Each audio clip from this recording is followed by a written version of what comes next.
Fiat's off-road testing facility in Balocco, Italy, has been out of reach for the 500 until the latest model came out. Matta says this isn't just any Fiat 500, but a Fiat 500X, the crossover version of the little Italian car, and it can handle moderate terrain.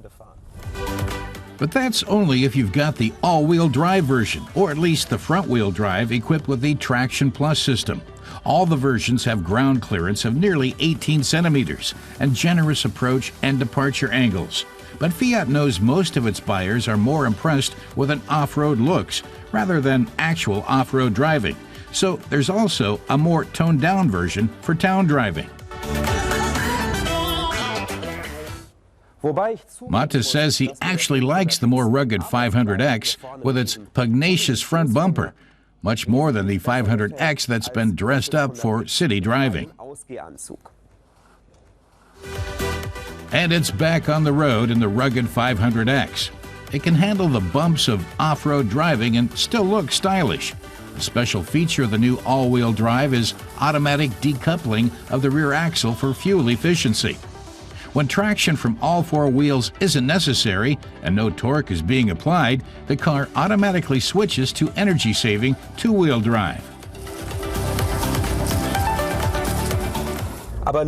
Just because you can go off-road doesn't necessarily mean you have to.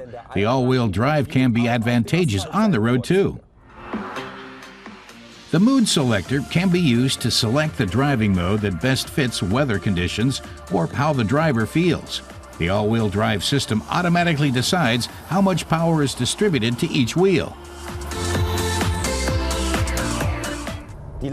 Matta says the steering is unexpectedly stiff for a crossover. He's pleased it's more like a sporty compact. He adds that the steering wheel could be a bit more elegant, but it'll do.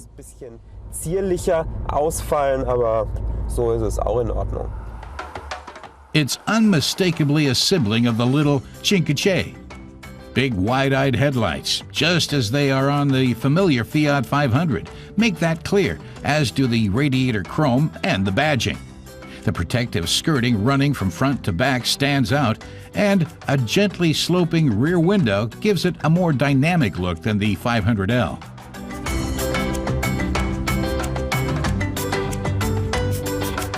The interior is more an evolution in design than a revolution. The dashboard's confidently simple and competently crafted. The seats have the typical round headrests, but they're a bit deeper, and there's plenty of space in the back.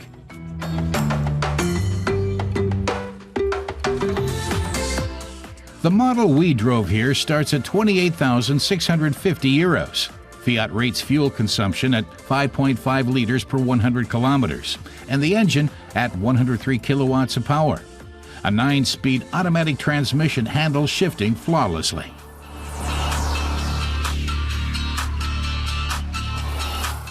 The 500X is on offer in 100 countries. It's built at the Fiat plant in Melfi, Italy.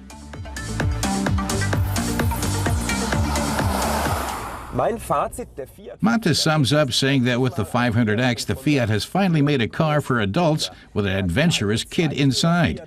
The small two-door 500 is a bit too delicate and likely suited only to city driving.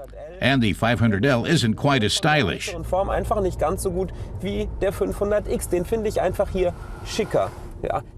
Fiat prices have long been high enough to debunk the illusion that the 500 will get the masses on the road for less. Matta says the no-frills base price of 17,000 euros can rapidly double to mount up to a pretty penny. But he adds that the car is well made and really doesn't have many flaws. Das Auto ist sehr gut verarbeitet und es gibt eigentlich sonst keine Kritikpunkte. It's a small car that can look forward to many big adventures.